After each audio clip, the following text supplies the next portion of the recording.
Welcome to Hollywood Graveyard, where we set out to remember and celebrate the lives of those who lived to entertain us by visiting their final resting places. Today we're heading back to Forest Lawn Memorial Park in the Hollywood Hills to visit such stars as Naya Rivera, Fred Willard, Joe E. Ross, Fred Berry, and many more. Join us, won't you?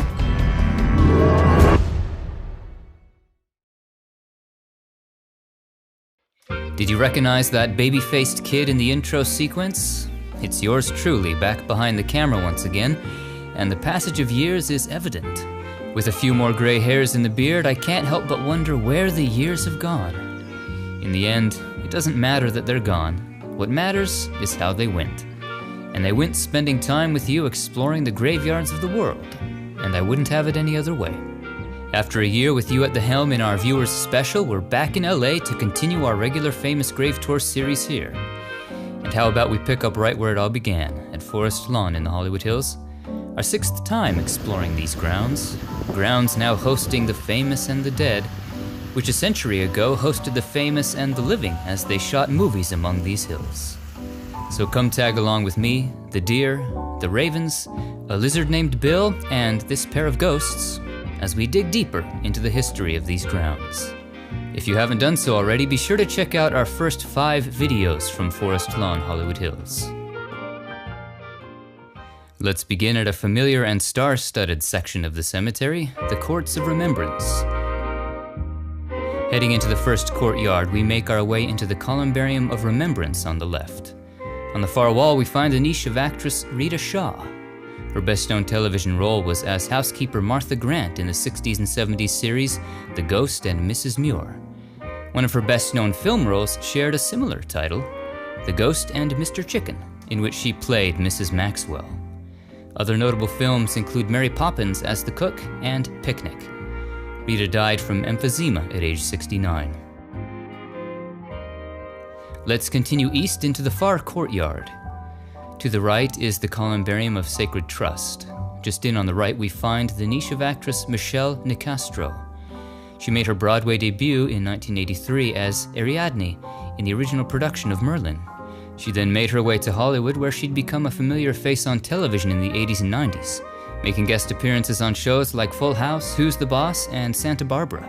Perhaps her best-known film role was as the voice of the Swan Princess herself, Princess Odette in 1994's The Swan Princess and its various sequels. Michelle also played Amanda in When Harry Met Sally.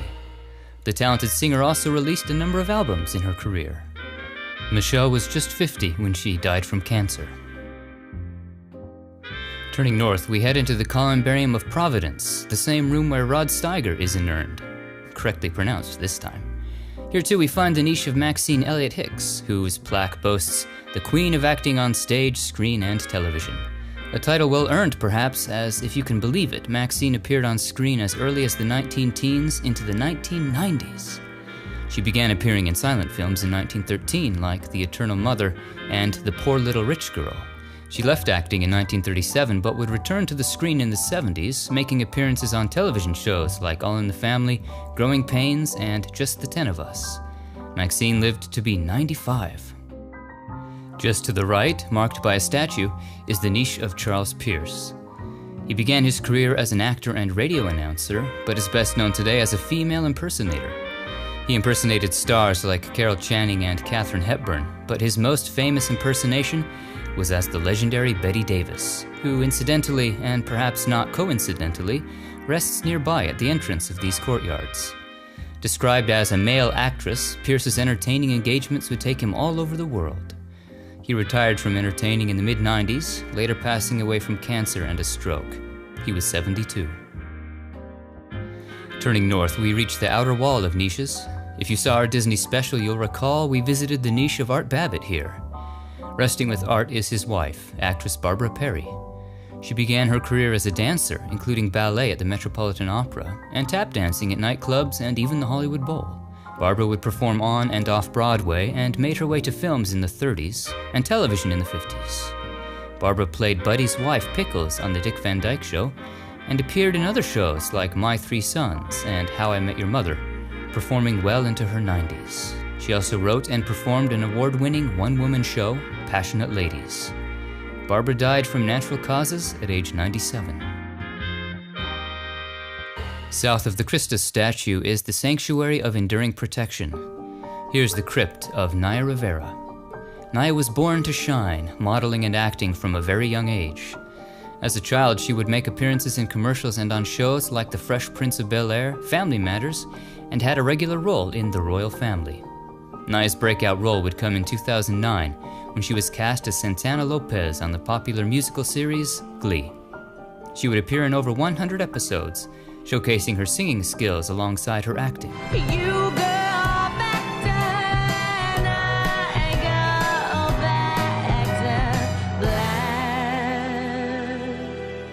After Glee, she would land a starring role in Step Up, High Water.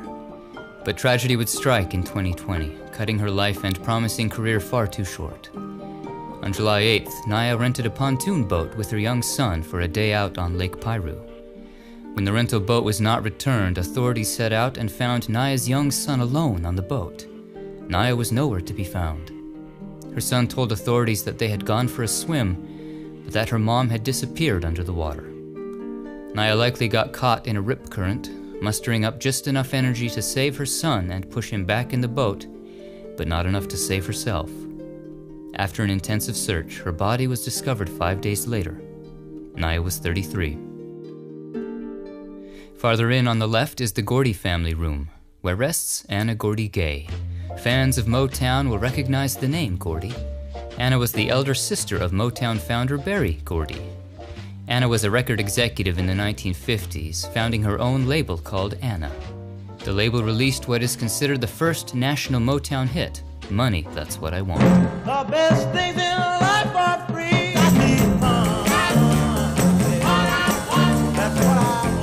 Anna Records was also known for working with early Motown legends like David Ruffin and Lamont Dozier.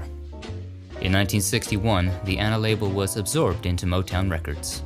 Anna later became a songwriter, known particularly for her work with her husband, Marvin Gaye. Anna passed away just after her 92nd birthday. Let's make our way to the next courtyard south. Here's the grave of Jimmy Bain. He was a Scottish-born bass player, known for playing with the bands Rainbow and Dio with Ronnie James Dio, entombed just feet from here. With Dio, he co-wrote and performed on hits like Rainbow in the Dark. You've been left on your own, like a rainbow in the dark. Bain also worked with Thin Lizzy frontman Phil Lynott on his solo albums. In January 2016, Bain was on Def Leppard's Hysteria on the High Seas cruise. He was due to perform, but died in his cabin on January 23rd. He had been battling pneumonia, but posthumously was determined to have had lung cancer.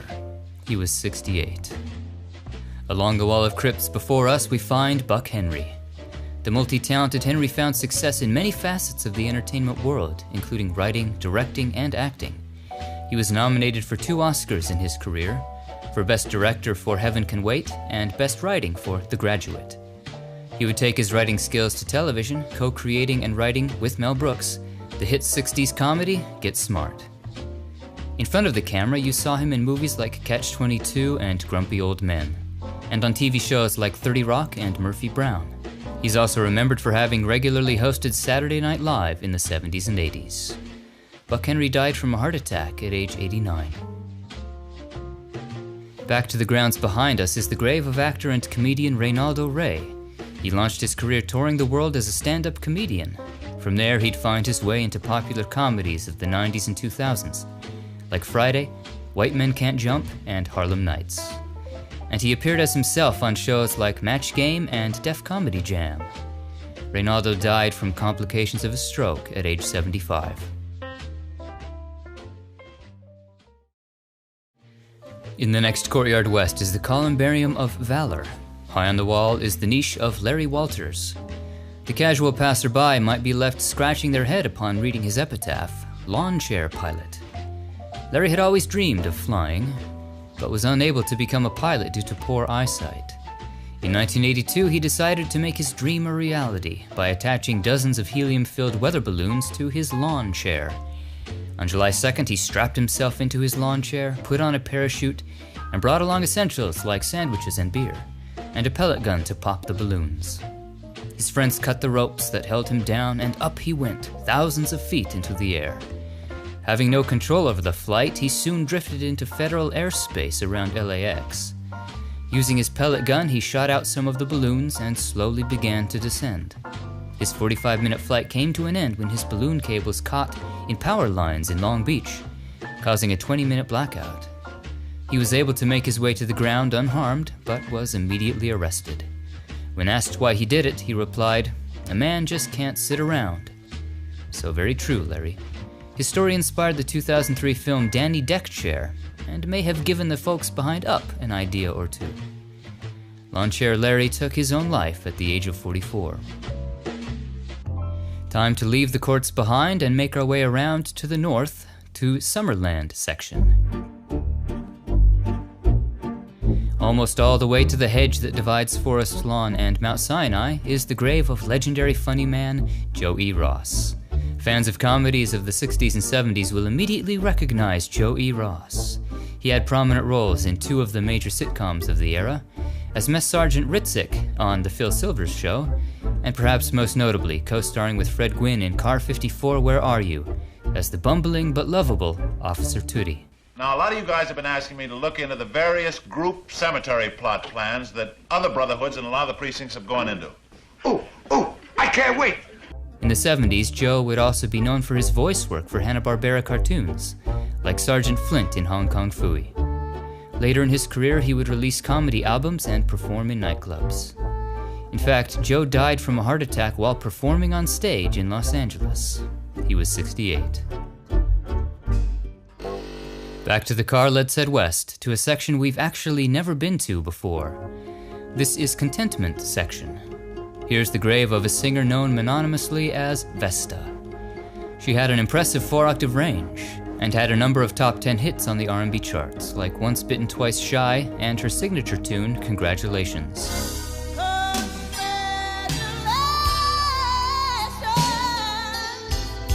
She would also appear on screen a handful of times, including on the show Sister Sister. Vesta was just 53 when she died from heart disease. Just a little farther up the hill is the grave of Dick Shaw. As an actor, he's best known for his work in television in the 60s through the 80s. He would make multiple appearances on The Mary Tyler Moore Show and its spin-offs, Rhoda and Phyllis.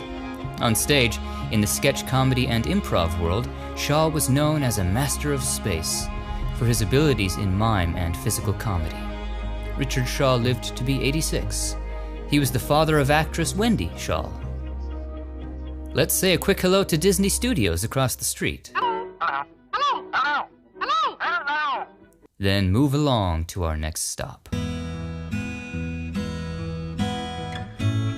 This is Woodland section, one of the newer sections in the cemetery, a garden-like cremation urn section. Here is the final resting place of metal drummer Frankie Banali. The ambassador of groove is remembered for playing with Quiet Riot during their Metal Health era in the 80s. Metal Health would be the first heavy metal album to reach #1 on the Billboard charts.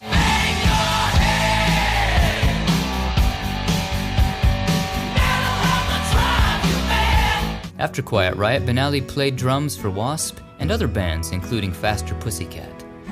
Frankie Banali died from pancreatic cancer at age 68. Next to Frankie is Kelly Asbury. He was an animator and filmmaker known for working on some of the great animated productions of the 90s and 2000s.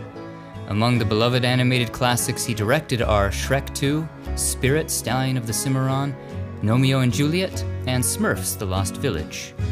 Before directing, he was an artist at Disney, working on films like The Little Mermaid, Beauty and the Beast, and The Nightmare Before Christmas. Kelly would also voice characters in the films he made. His final film was Ugly Dolls in 2019. He died from cancer the following year at age 60. Circling back toward the main gates, we reach a familiar section, the Sheltering Hills section. This is the grave of Kent Warner. He was a costume designer for various studios, including MGM. He worked on a number of popular shows like The A-Team and The Rockford Files. When MGM was sold in 1969, Warner was tasked to help catalog important costume items for auction, In doing so, he discovered what is considered the holy grail of Hollywood costume memorabilia, Dorothy's ruby slippers from 1939's The Wizard of Oz. But there wasn't only one pair. In fact, there were several pairs made and used in the film. One was put up for auction. The rest, including the most valuable pair, the pair used for the close-ups, were kept by Warner, along with 2 of Dorothy's dresses. Warner was known for selling costume items. It was the dawn of the Hollywood memorabilia era. He kept the finest pair of ruby slippers for himself, the pride and joy of his collection, his centerpiece. But as his health began to fail due to AIDS, he decided to sell them. They were auctioned off and have passed through several hands since before finding a permanent home in the Academy Museum here in Los Angeles. Kent passed away from complications of AIDS at 41. Making our way around to the northern end of this section, our next stop is right next to the road. Here lies Boris Sagal. As a director, he's known for his work on many of the great television series of the 50s to the 80s. He directed episodes for shows like Mike Hammer, Peter Gunn, The Twilight Zone, Alfred Hitchcock Presents, Dr. Kildare, The Man from U.N.C.L.E., and many more. He'd be nominated for 4 Primetime Emmys for his work. Sagal did direct films as well, including The Omega Man, starring Charlton Heston. In 1981, he was working on the TV film World War III.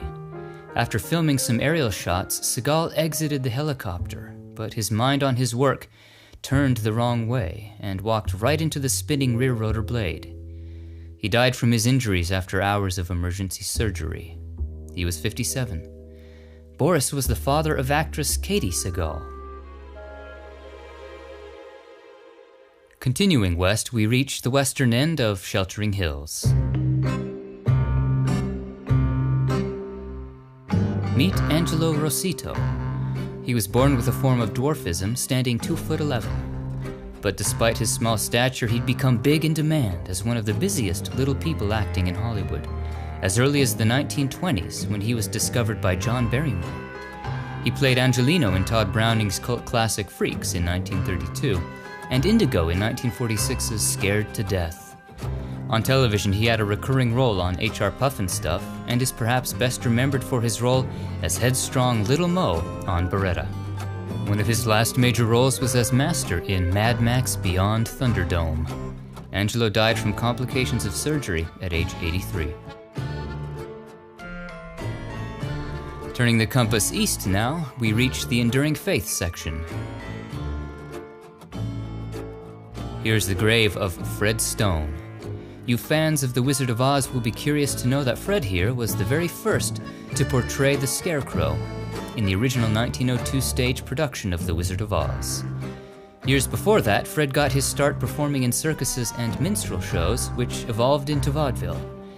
He was known for his work with the original Tin Man, David C. Montgomery, in an immensely popular 22-year performing partnership on stage. Fred was particularly known for the physicality of his performances, which would inspire a future Scarecrow, Ray Bolger. Fred made his way to film in the silent era, headlining films like Johnny Get Your Gun.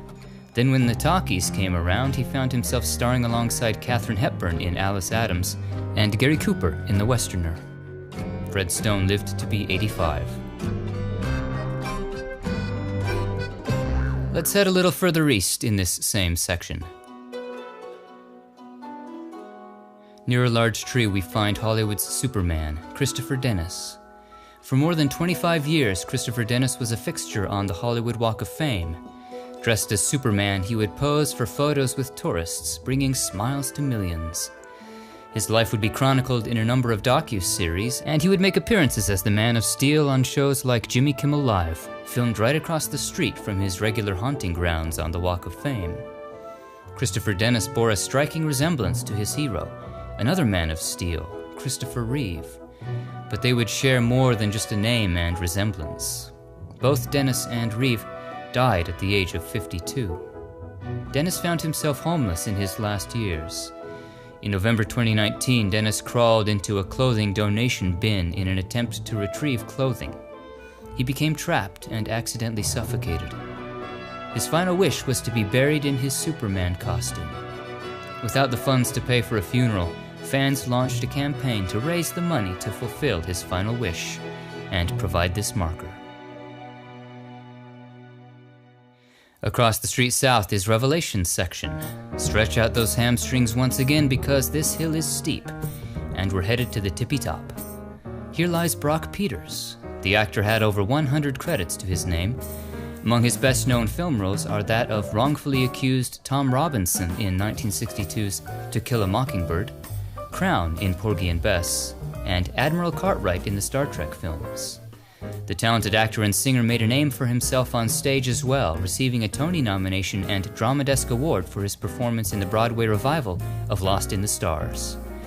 And speaking of being lost in the stars, in addition to the Star Trek films, Brock Peters also played Joseph Sisko on Star Trek Deep Space Nine. He passed away from pancreatic cancer at age 78.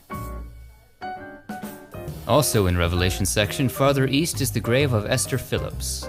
She was a singer known mainly for her R&B vocals, but Esther performed in a variety of genres, including jazz, blues, country, even disco. She rose to prominence in the 50s with R&B hits like Double Crossing Blues, and found success on the charts with the country song Release Me. Esther would receive a Grammy nomination for her single Home is Where the Hatred Is. Home is where the hatred is. She also had a major hit in the disco cover of What a Difference a Day Makes in 1975. Long-term drug abuse led to liver and kidney failure at just 48. She was originally buried in a pauper's grave in Compton before being reinterred here in 1985. Just up the hill a little ways, you'll recall if you saw our previous videos here, is the grave of legendary director George Stevens, who made films like A Place in the Sun and Giant. Resting next to George is his wife, Yvonne Howell. She began appearing in silent comedies in the 20s and had perhaps her biggest successes in 1927 in Fashions for Women and Somewhere in Sonora. After making Working Girls in 1931, she retired from the screen to raise a family. During the war, Yvonne worked as a nurse's aide at army hospitals around Southern California. She lived to be, wow, look at those dates, 104. Next to Yvonne is her mother Alice, also an actress. She was prolific in her output during the silent era, with over 100 credits to her name. Known for her work in Mack Sennett's Keystone comedies, she was sometimes called the Girl Charlie Chaplin, and many regard her as one of the greatest silent film comediennes. At the height of her popularity, she was given her own starring two-reel comedy series. Alice retired from acting at the dawn of the talkies. I've found her birth year listed as 1886, 1888, and 1885 here on her stone. So let's just say she died in her 70s. Southeast of here is Bright Eternity section. Not far in from the road is a composer named Joel Goldsmith. He's best known for his work writing music for television shows. Perhaps most notably, he wrote music and themes for the shows Stargate SG-1 and Stargate Atlantis. He would receive 3 Emmy nominations for his work in the Stargate series. He also wrote music for shows like The Outer Limits and The Untouchables. Joel was the son of Academy Award-winning composer Jerry Goldsmith, and would often work with his father, including on the Star Trek films. Joel was just 54 when he died from cancer. In the opposite end of this section, near the courtyard wall, is the grave of John Witherspoon. The comedic actor is best remembered for his role as Mr. Jones in the Friday trilogy of films in the 90s and early 2000s. On television, he played Lloyd in Black Jesus, Pops on the Wayans Brothers, and voiced Granddad on the Boondocks series. And his epitaph is an allusion to his role in the movie Boomerang. He died from a heart attack at age 77. Let's cross over now to another familiar section, the Courts of Liberty, which celebrates American heritage.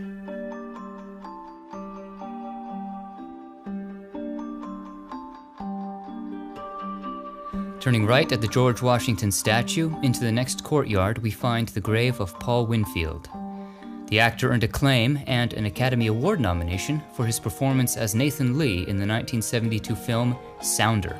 Other films include Star Trek II: The Wrath of Khan and The Terminator. On television, he was nominated for an Emmy for his portrayal of Martin Luther King Jr. and would win an Emmy playing Judge Nance in Picket Fences. Paul Winfield died from a heart attack at age 64. Into the next courtyard west, this is the grave of Ernie Anderson. He was a radio and television personality. In the 60s, as the alter ego known as Ghoulardi, he hosted Shock Theater, nighttime television screenings of B-horror and sci-fi films. He'd then go on to be known as the voice of ABC. His voice was heard during ABC bumpers and announcing shows like The Carol Burnett Show, The Love Boat, and America's Funniest Home Videos. He also took his narration skills to animated series like The Adventures of Super Mario Bros. 3. Anderson died from cancer at age 73. He is the father of filmmaker Paul Thomas Anderson. Back to the Central Walkway, just feet from Hollywood legend Stan Laurel, we find Ray Collins. His best-known role is listed right here on his marker, that of Lieutenant Tragg, in hundreds of episodes of the crime drama Perry Mason. But this role came near the end of his career. Ray Collins had been very busy in the years leading up to this role. From his teens, Collins performed tirelessly, amassing hundreds of roles on stage, then pioneering the field of radio drama. There he would befriend Orson Welles, later joining his Mercury Theater Company. His feature film debut was in Citizen Kane, considered one of the greatest films ever made. Other films include The Magnificent Ambersons and Touch of Evil. Collins died from emphysema at age 75.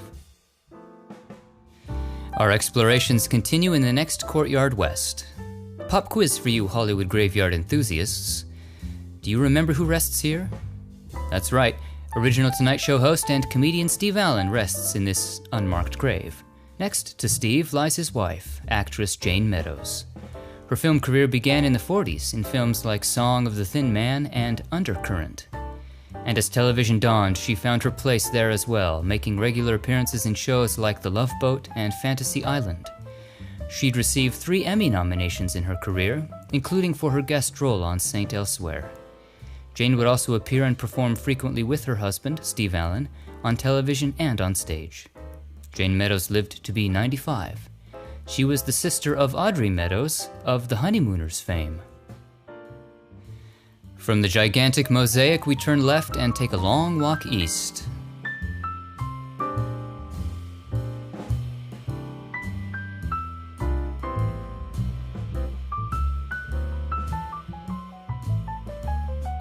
Here lies legendary storyteller John Singleton.